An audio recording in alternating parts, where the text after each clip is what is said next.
Nós estamos bem orgulhosos de nosso handbook voor Arubaanse studenten in Nederland. Nós acabamos de partir para o primeiro grupo de estudantes que chega ayer voor de Aruba. Awe outro grupo lo haye. O grupo da Modern, que nós temos somente reprint, estudantes não estão digital via QR code. O QR code aqui vou por aí riba o website de Cabinet de Aruba, que é www.cabinetaruba.nl.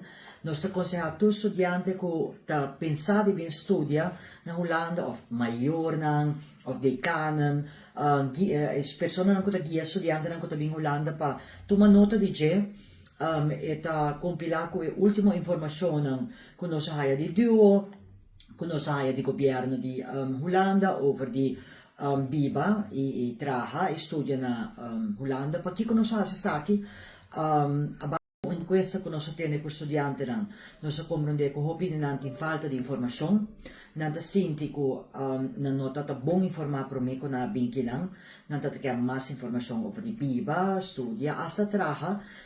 So de encuesta aqui nós sabemos mira que mais de 50% de nossos estudantes não estudia e trabalha para eu. De ora não está aí confrontar com belasting, não está aí confrontar com não perde ng zorgtoeslag e toda a informação que não está tem para me que saque. Eta consiste de paar hoofdstuk. O primeiro hoofdstuk está kabinet de Aruba, com sua organização, sua diensten, koninkrijk en statuut. We nós temos estudantes que estão bisa nós na worden puntra over die statuut e a relação em reino. E outro está wonen, werken en studeren op Aruba. Zij hebben estudanten que coloca bij Berg, que não vai bom que não ainda bisa me que vai estudar Berg na Universidade de Aruba. E outro está wonen, werken, studeren in Nederland. Cultuurinformatie over de studiefinanciering, duo. Studenten, mentoren, ng trabaho, que conosco hasi também.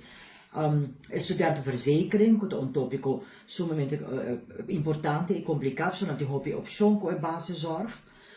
E nós finalizamos com vragen en antwoord, Q&A sessie, com tour e pergunta que mais nós trabalha de estudantes para meio de mentoren.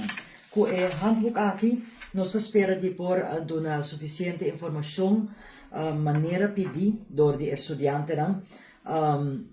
É fácil para por search sobre é digital e é work in process.